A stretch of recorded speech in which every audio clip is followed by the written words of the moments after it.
Na segunda metade dos anos 90, o Capitão América voltou a ser uma febre nos Estados Unidos. Tanto que o título lá escrito pelo Mark Waid já não era mais o suficiente. Eles precisavam de mais uma mensal para o personagem. E é ali que surgiu Capitão América Sentinela da Liberdade. E quem melhor para escrever esse título senão o próprio Mark Waid, que já estava fazendo sucesso aí, né, no solo do Capitão América convencional. Enfim, que nessa nova mensal do Capitão América foram trazidas histórias do passado do personagem, junto com grandes coadjuvantes dele, como Bucky, como Sharon Carter, Homem de Ferro, a galera dos Invasores, né, o Namor, o Tocha Humana, e até o Johnny Storm tá ali perdido aí no meio, e o Falcão. A história do Falcão aqui dentro, ela é um petardinho que até inspirou coisas mais recentes aí que a gente vê nos quadrinhos aí do Sam Wilson e do Capitão América, mas você vai entender quando a gente chegar lá. Então vem comigo nessa viagem dentro de Capitão América, o Sentinela da Liberdade, agora aqui no Gibizinho. Mas antes de entrarmos nos pormenores desse quadrinho fantástico, eu tenho que te pedir que se inscreve no canal. Você tá aqui já não é de hoje, se inscreve por favor. O Gibizinho tá prestes a completar 5 anos, a sua inscrição pode ajudar a bater uns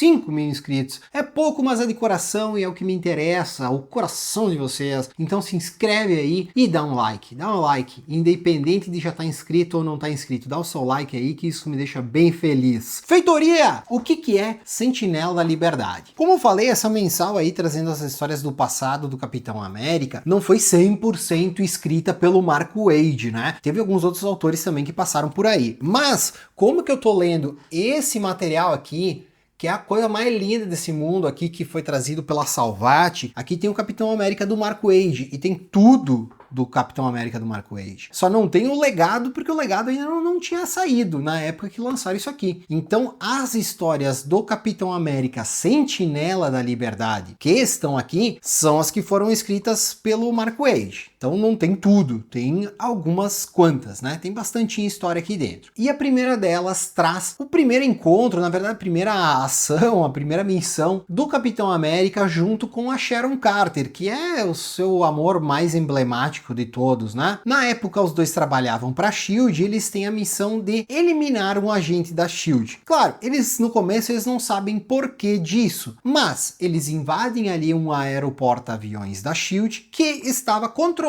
por esse agente 9. Eles têm que eliminar esse agente 9. Assim, a história toda ela fala sobre o Capitão América não matar. Ele é um soldado que não mata, e isso é meio estranho, né? Você sabe como é que é. Tem até o filme que saiu ali com o Homem-Aranha pescoçudo, aquele que fala sobre o cara que foi pra guerra, e ele era um soldado que não lutava, né? Ele só ajudava mesmo os feridos, ele era um médico. Puta filme bom. Se tu não sabe o que eu tô falando, comenta aí e pede o nome do filme que eu te digo, mas não vou dizer agora não. Enfim, a Sharon tá questionando ele em vários momentos por causa disso. E ele sabe que eles têm que matar o Agente 9. Mas o que o Agente 9 tá fazendo, né? Ele se converteu aí, enfim, ele virou pro lado do Caveira Vermelha. E ele tem o objetivo de passar arquivos confidenciais, como já diria Fausto Silva, pro Caveira Vermelha. Ou seja, ele vai listar ali, vai passar o nome de todos os agentes da SHIELD pro Caveira. Então ele tem uma listinha com esses nomes aí, né? Ah, o agente tal é tal nome, o agente tal é tal nome, né? Cada um tem um númerozinho, parará. É secreto isso, apesar de eles não usarem máscara, mas enfim, né? É uma agência secreta, os agentes são secretos também. Enfim, que isso também é uma coisa relevante, porque a Sharon Carter não sabe que o nome do Capitão América é Steve Rogers. Então, quando que eles conseguem pegar ali o papelzinho que tem ali essas informações, a Sharon Carter descobre que o nome dele é Steve Rogers. Ela diz, oh meu Deus, pensava que teu nome era Jim. Aí eles vão lá, tem um certo confronto aí, porque é difícil, né? Então, pô, todo um aeroporto-aviões cheio de agente da SHIELD, todo mundo contra o Capitão e a Sharon Carter, mas no fim eles conseguem eliminar aí o cara. Quando que ele tá ali se teleportando, é o momento em que deveriam matá-lo, porque se ele terminasse de se teleportar, né, não ia mais matar o cara. O Capitão América tá com uma arma em mãos, mas ele hesita, mas a Sharon Carter vai lá e mata, e justamente ela fala que entendeu, essa moral do Capitão América de não matar. E ela entende e então ela vai matar se precisa. Depois a gente vai para a Segunda Guerra Mundial, num momento em que os nazistas dominaram a Atlântida, né? A casa aí do Namor foi dominada pelos nazistas, vai lá o Capitão América e o Tocha Humana, lá daquela época, né? Vão lá, libertam o Namor, porém tem toda uma questão aí, que essa história ela é bem transpassada por questões militares, no sentido de, não vou me sujeitar a perder soldados para libertar um outro soldado, não posso ajudar muito outras pessoas se não for mesmo uma coisa em prol do bem maior, que é vencer a guerra. Tem coisa que é secreta, que só os superiores sabem, os soldados não sabem. A história é bem transpassada por isso, e isso meio que faz com que o capitão meio que, não, então eu não vou ficar esperando ordens para ajudar meus amigos. Ele se une ali com o Tocha Humana e o Namor, e eles vão lá libertar a Atlântida. Nisso, eles descobrem lá na Atlântida que o pessoal da Atlântida mesmo se aceitou, né? Se entregou para os nazistas, virou pro lado dos nazistas, para também ter o controle aí de Atlântida, derrubar o Namor, tirar o Namor ali de ser o líder da cidade ali, do país, né, da nação Atlântida. E também a gente vai ver que ali em Atlântida, o pessoal ali dos nazistas que já tinham pego o Tocha Humana em certo momento, eles estavam fazendo clones do Tocha Humana. Caso você não saiba, o Tocha Humana ele é um androide, né, ele é um robô que em contato com o ar ali, quando que ele quer também, né, pega fogo. Então os caras fizeram um monte de robozinho igual ele, só que claro, do mal, justamente para, usando a base ali em Atlântida, que aparentemente fica mais perto dos Estados Unidos, eles iam fazer esse exército de tochas humanas invadirem os Estados Unidos e dominarem o país. Então, quando que eles descobrem isso, né, o Capitão, o Tocha, o Namor ali, eles tentam lidar ali com essa ameaça, né, lutar contra essa ameaça, mas é uma ameaça bem ameaçante e o Tocha Humana tenta muitas vezes salvar aí, tentar guiar esses clones dele, pensando que, não, eles vão ser do bem também. Então tem toda essa questão, assim, meio que do robô tentando convencer os outros robôs. Tem muita, assim, analogia dessas questões de que muita gente que não era totalmente a favor dos nazistas, mas se deixou levar pelos caras para não sofrer consequências, né? Muita gente acabou aceitando, enfim, se entregando, sendo um X9zinho da galera aí, e só para evitar, né? Evitar o confronto direto com os nazistas. Então, tem essa questão aqui no meio, né? A gente vê que tem muito disso aí que se viu na guerra, tudo mais. Também hoje em dia, né, a gente pode pensar nessa questão da própria inteligência artificial, né? Que o Tocha Humana ele é do bem, mas os clones dele não eram do bem. E ele que é o cara responsável por dar cabo a eles, né? Ele usa todos os seus poderes, tudo que dá, e elimina todas as tochas humanas antes deles chegarem nos Estados Unidos. E tudo isso, né, meio que com o governo ali, o exército dos Estados Unidos longe, né, não querendo se meter muito porque senão ia ser pior para eles, enfim, né, aquelas questões ali de guerra que a gente também já viu em diversos filmes e tudo mais. Uma história bem bacana, essa aqui é uma história em 3 partes, ele é um pouquinho mais extensa, mas em resumo é isso. Depois nós temos um dos primeiros encontros aí, uma das primeiras missões que se uniram Capitão América e Homem de Ferro. Logo depois que o Capitão América é descongelado, os dois estão ali pela cidade, eles não se conhecem muito bem. O Capitão América é de outra época, já o Tony Stark ele é totalmente ligado às tecnologias e tudo mais, né? Então ele é um homem até à frente do seu tempo. E os dois juntos vão enfrentar ali uma ameaça meio robótica e tal, chega até dominar o Homem de Ferro em certo momento, e o Capitão América também, e os dois juntos que conseguem lidar com a ameaça, né? Quando que eles tentam fazer em separado, isso não dá muito certo, mas eles se unindo, eles descobrem o melhor de cada um. Olha só que bacana, né? Mas é interessante ver sempre essa dicotomia, né? Essa disputa entre o Tony Stark e o Steve Rogers, né? Justamente por essas questões de um estar ligado ao passado, outro estar ligado ao futuro, e sempre tem umas ideias muito diferentes entre os dois, que já teve guerra civil, teve um monte de coisa que a gente já viu por aí, né?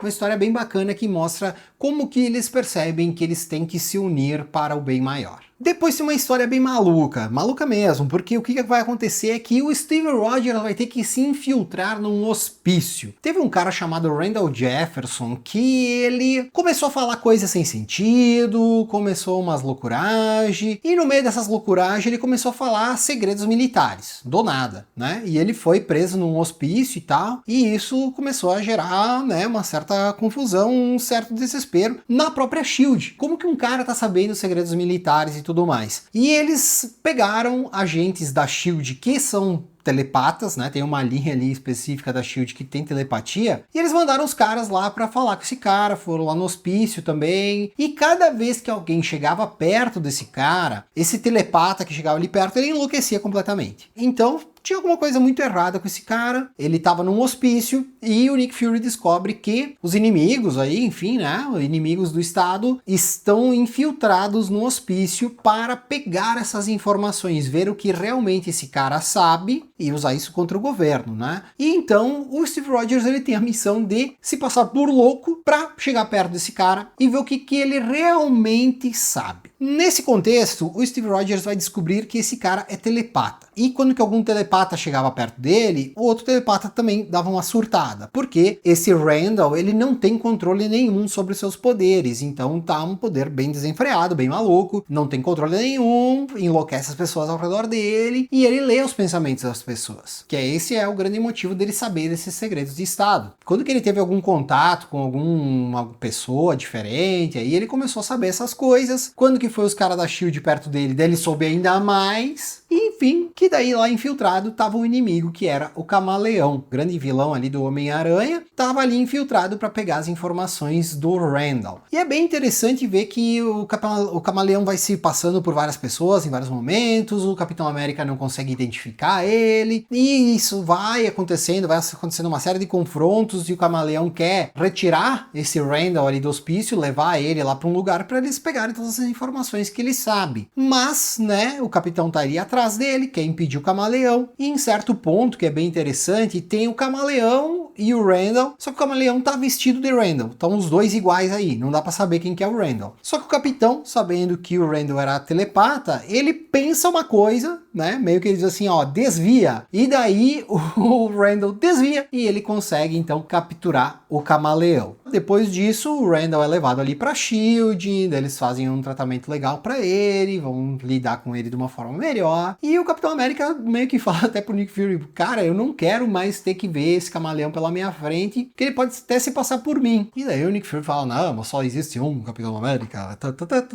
É uma historinha assim bem legal também. E essa história também vale a curiosidade que ela foi aí, uma partezinha dela foi ajudada aí, teve uma ajuda de um cara chamado Brian K. Vaughan, né, que todo mundo já conhece aí por Saga e outros grandes quadrinhos. Bem interessante saber que esse autor aí, que hoje é renomado, também teve ali o seu trabalhinho na Marvel no começo da sua carreira. Agora a gente entra na história mais emblemática para mim dessa daqui, porque nós vamos ver o Capitão América do lado do Falcão. Aqui é bem no começo da trajetória do Falcão. Ele tá com o primeiro uniforme dele, que é um uniforme bem diferentão, pouca gente vai lembrar, um uniforme meio verde aí, coisa bem de velho assim, que ele deve ter usado isso aqui há algum tempinho, e aqui no Brasil logo depois ele já pegou o uniforme mais comum aí, que a gente já tá acostumado, né? Eles estão ali nesse momento, num momento que tinha muita briga racial nos Estados Unidos, que a gente já conhece, né? Tinha Panteras Negras, tinha Ku Klux Klan, enfim, né? Tinha galera pra brigar a pau com isso, porque era uma situação bem delicada, né? Os Estados Unidos é um país bem racista, teve segregação por muito tempo em alguns lugares. Aqui essa história se passa mais ou menos nessa época aí, né? Que tinha muita briga, muita segregação, assim, ao menos mental, vamos dizer assim. Os Filhos da Serpente, que são um grande inimigo aí do Capitão América, eles do nada eles decidem que eles se chamam Filhos do Escudo. E eles vão a público e dizem, não, porque o Capitão América tá com nós, porque ele é a favor das pessoas de bem, ele não quer saber de imigrantes, ele quer os primeiros moradores aqui do país, porque é esses aí que importam, ninguém mais se importa com a gente. Esse papinho merda que a gente vê cada pouco, né, e tá o Trump aí falando também isso para comprovar essa história. Enfim, eles estão se passando por amiguinhos do Capitão América, e o Capitão América fica puto com a situação. E eles vão inflamando essa coisa toda aí, os negros ficam de caras e assim, não, mas olha só, né, o Capitão América tá do lado desses caras aí, os caras supremacistas, não, isso aí tá tudo errado, e daí toda a comunidade negra meio que se une ali com isso, tentam se proteger, e nisso eles compram armas, e daí eles estão com um monte de arma aí, dá uns tendel, vira e mexe, e numa dessas tretas aí que tá acontecendo, vai lá o Capitão América com o Falcão pra acalmar os ânimos da galera, e uma arma é disparada contra o Capitão América e ele é desintegrado ali na hora. Essa briga toda aí, quem tava armado e coisa arada, era a comunidade negra. Eles estavam fazendo um protesto aí, enfim, eles queriam pegar os filhos do escudo. Só que quem que deu as armas para esses caras foram os filhos do escudo. Eles mesmo aí, depois, né, desenrolam um pouco a história até chegar nessa parte, mas eles que armaram a galera. E eles tinham controle sobre essas armas, tanto que eles usaram a arma e miraram pro Capitão América ali, né, meio que foi sem querer, né, um cara não queria atirar no Capitão América, mas a arma foi acionada por controle remoto aí pelos filhos do escudo, o Capitão América desapareceu. E é nesse momento que Sam Wilson se veste de Capitão América pela primeira vez desde sempre. Hoje em dia o Sam Wilson é o Capitão América, tudo mais, beleza, aqui é a primeira vez que isso acontece. Ele se veste com o uniforme normal ali do Steve Rogers, né? Igualzinho. Só que ele é negro. E daí isso dá uma loucura, né? Os caras vão ver ali, meu Deus, como assim? O Capitão América é negro, mas ele não era do lado do supremacista branco, não sei o quê. E daí é o Falcão, né? E ele vai explicando, ele vai dizendo que não, o Capitão América não é desses caras, a gente tem que dar fim nesses caras. E ele vai, então, encontra ali, vai procurar esses tais filhos do escudo, vai para um confronto ali com eles. Nisso, ele vai ver ali que o líder dessa seita aí, desse grupo terrorista e tal, ele criou um gás, eles têm um gás que, esse gás aqui só vai matar os imigrantes, não vai matar o homem branco de bem, né? Essa pira maluca aí. Daí tá lá o Sam Wilson que ele quer impedir que esse gás seja jogado ali pra cima da galera, e nisso aparece o Steve Rogers com um implantezinho na cabeça, e daí a gente vai ver que aquela arma, na verdade, ela teleportou o Capitão América ali pra base dos Filhos do Escudo, e eles fizeram aí esse implante justamente para eles terem controle sobre o Capitão América. Só que daí eles se aproveitaram disso, né?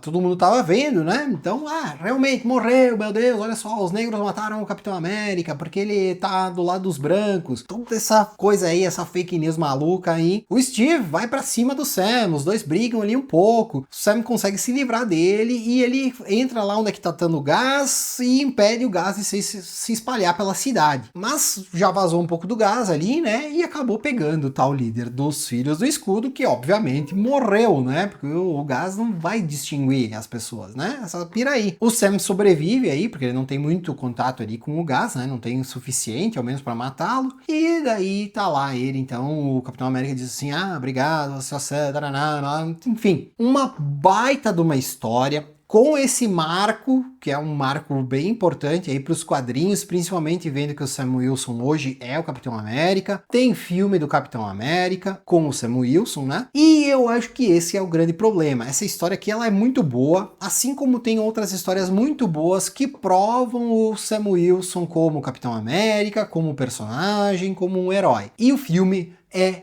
muito covarde, é uma tranqueira sem fim, porque os caras não tiveram culhão de dizer Capitão América é negro, fodam-se. Não conseguiram fazer isso, e daí então ficou aquela porcaria lá que todo mundo já viu e sabe que é uma bosta. Enfim, grande história, uma história bem bacana, mas não é a última, tem mais. Agora a gente vai ter uma historinha estranhamente divertida, porque o que a gente vai ter aqui é o Johnny Storm, né, o outro tocha humana que existe aí. Ele tá contando uma história meio sem pé nem cabeça aí pro Capitão América, e assim, é uma história muito absurda. É um cara que se vestiu de Capitão América, daí foi numa exposição de carro, daí fez um assalto a banco, só que ele era cheio de parafernália, daí não faz sentido ele ter roubado um banco, porque ele tinha umas coisas tecnológicas extremamente caras. Enfim, uma história assim, ó, bem maluquinha, que o Capitão fica ouvindo, meio que dizendo assim, tá, sim, é verdade, pra fingir ali, mas enfim, aparentemente aparentemente o Johnny Storm estava contando um caos pra ficar amigo do Capitão América. Uma história meio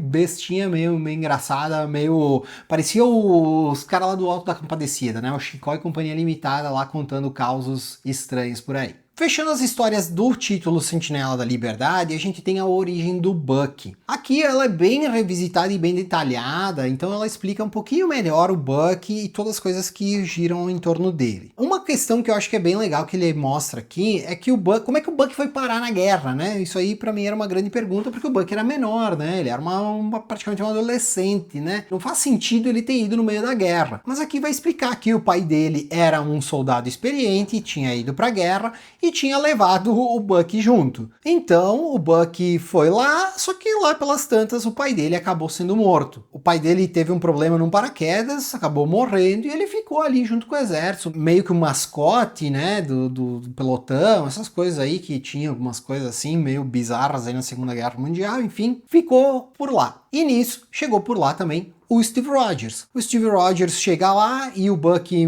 ele é meio que um garoto que faz uns mequetrefe, umas muamba, consegue umas coisinhas aqui, outra ali, faz uns campos muito louco. E ele começa a perceber que o Steve Rogers que tava ali, ele, na hora da guerra, na hora da peleia, ele sumia, né? Ele sempre tinha que fazer alguma coisa e ele desaparecia. Todos os soldados falam pra ele, esse cara aí é meio estranho, ele nunca vai pra guerra. E fica esse papo assim. E um dia, então, o Bucky invade a barraca lá do Steve Rogers e descobre que ele era o Capitão América. Então ele não ia pra batalha como Steve Rogers, ele se fantasiava e ia lá lutar. Então o Bucky, sabendo disso, ele meio que convence aí o capitão que ele pode ajudar também, e então ele se torna esse ajudante mirim aí que vai também pra guerra junto com o capitão. A gente vai ver algumas historinhas deles dois juntos aí, eles batalhando, a grande batalha contra o Barão Zemo, que ela é bem detalhada aqui também, que justamente é a missão derradeira e é a última missão do Bucky, que eles vão lá lutar contra o Barão Zemo porque ele tem um avião não pilotado, né? Na época, imagina o sucesso que era ter um drone, né? Hoje tem drone pra caralho. Mas ele tinha ali um avião não pilotado, ele controlava por controle remoto, e eles então, os dois lá, o capitão e o Bucky, sobem no avião que tava voando lá e já sabe o que acontece, né? Explode e tudo mais. Enfim, uma historinha de origem do Bucky bem interessante. E ainda temos tempo de ver uma historinha do Capitão América que foi escrita pelo Mark Waid no especial Capitão América Vermelho, Branco e Azul. Nela, a gente vê o Capitão América sonhando ali, né? Depois do acidente, a gente vê que acontece ali o acidente, esse que foi citado aí na história anterior. E quando que dá o acidente aí, o Capitão cai na água e ele começa a sonhar com as coisas aí que aconteceriam, né? Dentro do normal, vamos dizer assim, né? Ele sonha que ele e o Bucky teriam sido capturados pelo Caveira Vermelha, eles confrontam o Caveira Vermelha, conseguem vencer dele, e daí depois voltam aí para suas bases, enfim, vão viver a vida. O Capitão América se vê envelhecendo, e quando que ele tá morrendo, aí o Bucky tá aí junto com ele, porém, o Bucky é levado e ele meio que vai morrer sozinho, porém nisso ele acorda com os Vingadores tirando ele lá do iceberg. Basicamente é uma história aí com um sonho ali que o Capitão passou ali nesses tempos que ele passou dentro do iceberg aí congelado. A maioria das histórias dentro do Sentinela da Liberdade foram desenhadas pelo Ron Garney, e ele também ajudou nos roteiros junto com o Mark Waid. Não é um desenhista bom, né? Não é um dos maiores de todos os tempos e tal, mas enfim, sempre entregou bons quadrinhos. Ele também desenhou algumas coisas ali do Capitão América anteriormente, né? Junto com o Mark Waid também. Fizeram alguns quadrinhos aí de sucesso, ele fez vários outros quadrinhos aí de bastante sucesso, mas para mim ele não é um dos maiores desenhistas de todos os tempos, né? Quadrinista bom, mas ainda abaixo de vários. Além dele, tiveram outros vários desenhistas. O único que é mais recorrente é um cara chamado Doug Bright-White. Deve ser parente do cara que joga no Grêmio, né? Enfim, ele também não tem um traço assim muito espetacular, mas dentro dessa série aqui de Capitão América Sentinela da Liberdade, o grande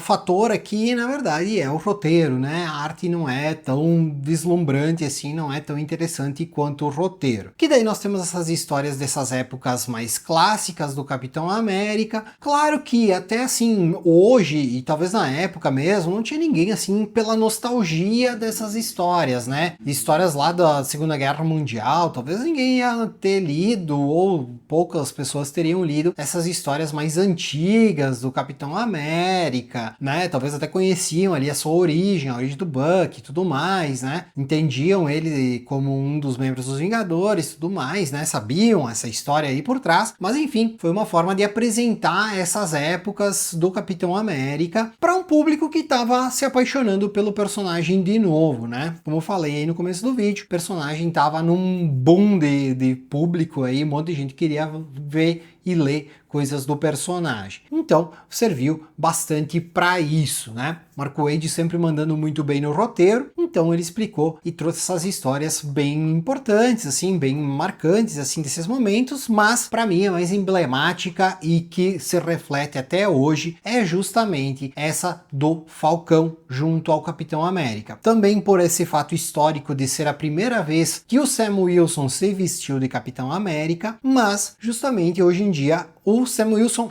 é o Capitão América. Então é bem emblemática por isso, por mostrar esta força do Falcão, dele representar os negros e como isso é importante, tanto para o Capitão América também, né? Como para o personagem Capitão América, como para o ícone, né? O Capitão América. Então o Sam Wilson aqui ele se prova, assim como ele se provou por muito tempo. Para mim não existe o Bucky ter virado o Capitão América aquela vez. Isso aí para mim foi o maior fiasco que já fizeram dentro da Marvel, porque o Bucky não foi num terço, mas num décimo de importante para o Capitão América como foi o Falcão. O Falcão ficou muito mais tempo ao lado do Capitão América, até o título mesmo ficou Capitão América e Falcão por um bom tempo. Enfim, é um personagem bem mais importante, bem mais relevante, bem mais merecedor do título Capitão América do que o Bucky. E ele realmente é quem merece tomar o manto, né? A partir do momento que o Steve Rogers se largue o cargo, enfim, né? Como é que é? Vendo essa história aqui, por exemplo, vendo outras histórias do Capitão América Sam Wilson ali, pra mim aquela do Nick Spencer, o primeiro arco de histórias do Nick Spencer no Sam Wilson, Capitão América, é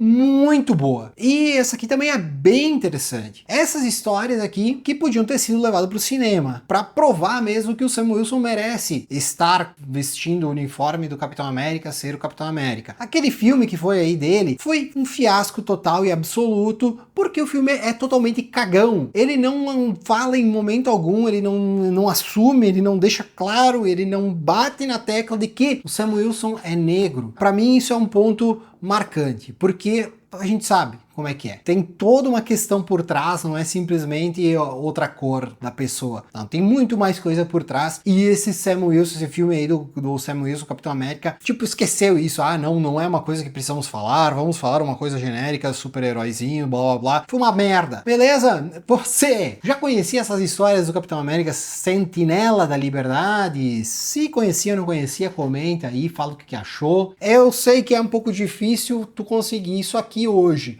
mas essa coleção aqui do Capitão América, ela é lindíssima, não saiu em outras coisas, tá? Agora a Panini tá republicando os Vingadores do Buzzkill Pérez, ótimo. Já tinha republicado o Thor do Walter Simonson, também maravilhoso. Mas essa coleção do Capitão América aqui da Salvat, ela continua sendo unicamente publicada pela Salvat. Então por isso que ela fica na minha coleção. Eu adoro o Mark Waid e gosto bastante do Capitão América também. Tudo que tá aqui é lindo demais. E encerrado isso aqui do Mark Waid do Capitão América, na sequência vem outros caras escrevendo o personagem, né? Esse vídeo aqui faz parte da cronologia Marvel, que eu tô pegando desde o massacre dos X-Men e vai até a queda dos Vingadores, mas para isso preciso que você se inscreva aqui no canal, ajude o canal a ter mais inscritos. Estamos perto de completar 5 anos do canal, vamos bater 5.000 inscritos, se tiver mais melhor, mas seria muito bacana se 5 aninhos, 5.000 inscritos, eu estaria feliz. Beleza? Obrigado pela sua presença, obrigado pelo seu like, obrigado pela sua inscrição, obrigado por você assistir pro Gibizinho, você é muito especial. Então fica agora com o meu Beijo na sua alma, meu forte abraço e tchau!